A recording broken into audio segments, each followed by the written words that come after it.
हाँ जी बेटा, साड़ियाँ इस चौथी कहानी दियाँ अगलियां लाइनां ने। जसवंत एकदम कट्ठा हो गया, जिवें कोई चोरी करदा फड़िया जांदा होवे। कुछ ठहर के उसने कहा, ਇੱਕ ਥੋੜਾ ਹੈ ਫੌਜ ਵਿੱਚ। ਭਾਵ ਕਿ ਇੱਕ ਹੀ ਬਥੇਰਾ ਹੈ ਫੌਜ ਵਿੱਚ। ਅਸਲ ਵਿੱਚ ਕੀ ਹੈ ਬੇਟਾ, ਮਾਨ ਸਿੰਘ ਜੋ ਸੀ, ਜਸਵੰਤ ਸਿੰਘ ਜੋ ਕਰਮ ਸਿੰਘ ਦਾ ਭਰਾ ਸੀ, ਉਸ ਨਾਲ ਗੱਲਾਂ ਕਰਦਾ ਕਿ ਤੂੰ ਭਰਤੀ ਕਿਉਂ ਨਹੀਂ ਹੋਇਆ। ਪਰ ਉਹ ਕੀ ਜਵਾਬ ਦਿੰਦਾ, ਕਿਉਂਕਿ ਕੀ ਦੱਸਦਾ ਕਿ ਉਸਦਾ ਭਰਾ ਸ਼ਹੀਦ ਹੋ ਗਿਆ। ਉਹ ਸਭ ਤੇ ਉਹਦੇ ਕੋਲੋਂ ਲੁਕਾ ਰਹੇ ਸਨ।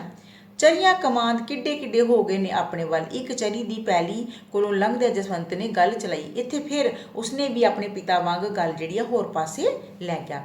ਬੰਦੇ ਬੰਦੇ ਜਿੱਡੇ ਖੜੇ ਨੇ, ਪਰ ਉਸਦਾ ਦਿਲ ਇਸ ਗੱਲ ਵਿੱਚ ਨਹੀਂ ਸੀ। ਉਹ ਤੇ ਆਪਣੇ ਯਾਰ ਦੀਆਂ ਗੱਲਾਂ ਕਰਨੀ ਚਾਹੁੰਦਾ ਸੀ। ਮੁੜ ਪਿੰਡ ਮੁੜ ਕੇ ਮਾਨ ਸਿੰਘ ਪਛਾਂ ਜਾਣ ਦੀਆਂ ਸਲਾਹਾਂ ਵਿੱਚ ਸੀ।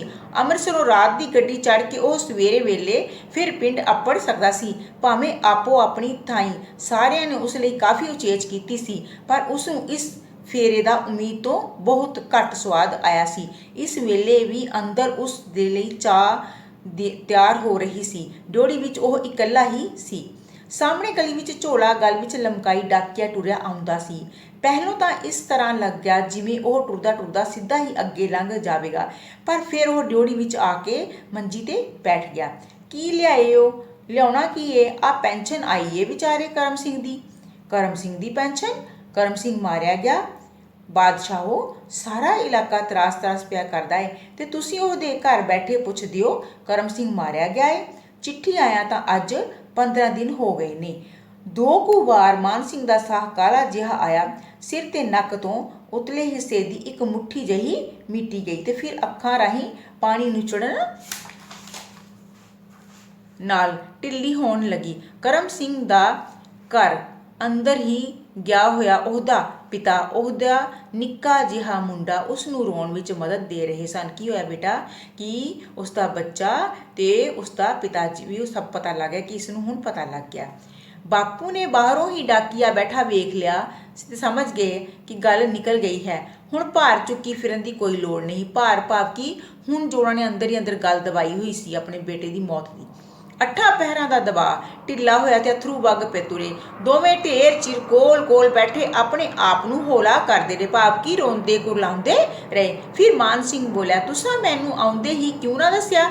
ਐਵੇਂ ਅਸਾਂ ਆਖਿਆ ਮੁੰਡਾ ਛੁੱਟੀ ਆਇਆ ਏ, ਇਹਦੀ ਛੁੱਟੀ ਖਰਾਬ ਨਾ ਹੋਵੇ। ਆਪੇ ਛੁੱਟੀ ਕੱਟ ਕੇ ਪਲਟਨ ਵਿੱਚ ਜਾਏਗਾ, ਸੁਣ ਲਵੇਗਾ।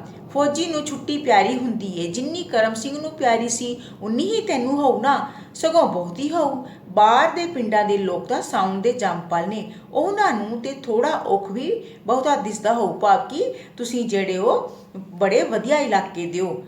ਅਸੀਂ ਤੁਹਾਨੂੰ ਕੋਈ ਵੀ ਦੁੱਖ ਨਹੀਂ ਦੇਣਾ ਚਾਹੁੰਦੇ ਸੀ, ਪਰ ਅਸੀਂ ਗੱਲ ਲੁਕਾਉਣ ਵਿੱਚ ਤਾਂ ਕਾਮਯਾਬ ਨਹੀਂ ਹੋਏ। ਐਵੇਂ ਬੇਸਵਾਦੀ ਹੀ ਕੀਤੀ, ਭਾਵ ਕਿ ਮਜ਼ਾ ਨਹੀਂ ਆਇਆ ਕਿ ਤੇਰੀ ਛੁੱਟੀ ਖਰਾਬ ਹੋ ਗਈ ਤੇ ਦੁੱਖ ਵਿੱਚ ਤੇਰੀ ਛੁੱਟੀ ਬੀਤੇਗੀ।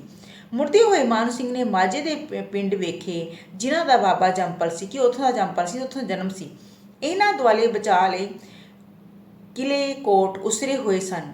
ਥਾਂ ਥਾਂ ਮੜੀਆਂ ਤੇ ਸਮਾਧਾਂ ਸਨ। ਭਾਵ ਕਿ ਇਸ ਪਿੰਡ ਦੇ ਵਿੱਚ ਕੀ ਹੈ ਬੇਟਾ, ਮਤਲਬ ਜਿਹੜੀ ਸ਼ਹੀਦਾਂ ਦੀਆਂ ਸਮਾਧਾਂ ਸਨ, ਜਿਹੜੀਆਂ ਪਿਛਲੀਆਂ ਪੀੜ੍ਹੀਆਂ ਵਿੱਚ ਇਹਨਾਂ ਲੋਕਾਂ ਦੀ ਭਾਰਤ 'ਤੇ ਧਾਵਾ ਕਰਨ ਵਾਲਿਆਂ, ਭਾਵ ਕਿ ਲੜਾਈ ਕਰਨ ਵਾਲੇ ਜੋ ਭਾਰਤ ਉੱਤੇ ਹਮਲਾ ਕਰਦੇ ਸਨ, ਵਾਲਿਆਂ ਨਾਲ ਲੜਨ ਮਰਨ ਦੀਆਂ ਕਹਾਣੀਆਂ ਦੱਸਦੀਆਂ ਸਨ। ਇਸ ਕਰਕੇ ਬਾਬੇ ਦੀ ਸਹਿਣ ਸ਼ਕਤੀ ਇੰਨੀ ਵਧੀ ਹੋਈ ਸੀ। ਉਹ ਦੂਜਿਆਂ ਨੂੰ ਹੌਲਾ ਰੱਖਣ ਲਈ ਆਪ ਹੋਰ ਭਾਰ ਚੁੱਕਣਾ ਚਾਹੁੰਦਾ ਸੀ। ਮਾਨ ਸਿੰਘ ਨੇ ਸੁਣਿਆ ਹੋਇਆ ਸੀ ਕਿ ਇੱਕ ਤੋਲ, ਬੇਟੇ ਜਿਹੜੀ ਕਹਾਣੀ ਸਾਡੀ ਦਾ ਮਤਲਬ ਕਿ ਵਿਸ਼ਾ ਕਿ ਇੱਕ ਤੋਲ ਭਾਵ ਕਿ ਬਲਦ ਹੈ ਜੋ ਆਪਣੇ ਸਿਰਾਂ ਤੇ ਸਾਰੀ ਧਰਤੀ ਦਾ ਭਾਰ ਚੁੱਕ ਕੇ ਖੜਾ ਰਹਿੰਦਾ ਹੈ। ਉਸ ਨੂੰ ਇਸ ਤਰ੍ਹਾਂ ਲੱਗਾ ਜਿਵੇਂ ਕਰਮ ਸਿੰਘ ਦਾ ਪਿਤਾ ਹੀ ਉਹ ਤੋਲ ਸੀ, ਭਾਵ ਕਿ ਉਹ ਬਲਦ ਸੀ ਜਿਸ ਨੇ ਸਾਰਾ ਬੋਝ ਜਿਹੜਾ ਭਾਰ ਥੱਲੇ ਦੱਬਿਆ ਹੋਣ ਪਿੱਛੋਂ ਵੀ ਲੋਕਾਂ ਦਾ ਭਾਰ ਚੁੱਕਣਾ ਚਾਹੁੰਦਾ ਸੀ। ਭਾਵ ਕਿ ਦੂਸਰੇ ਨੂੰ ਦੁਖੀ ਨਾ ਕਰਨਾ ਤੇ ਸਾਰਾ ਦੁੱਖ ਜਿਹੜਾ ਉਹ ਆਪਣੇ ਆਪ ਉੱਤੇ ਲੈ ਲੈਣਾ। ਠੀਕ ਹੈ ਨਾ। ਤਾਂ ਇਸ ਤਰੀਕੇ ਬੇਟੇ ਤੁਹਾਡੀ ਇਹ ਕਹਾਣੀ ਸੀ ਜਿਹੜੀ ਹੈ, ਅਸੀਂ ਚੌਥੀ ਕਹਾਣੀ ਪੜ੍ਹੀ, ਧਰਤੀ ਹੇਠਲਾ ਬਲਦ, ਕੁਲਵੰਤ ਸਿੰਘ ਵਿਰਕ ਦੁਆਰਾ ਲਿਖੀ ਹੋਈ।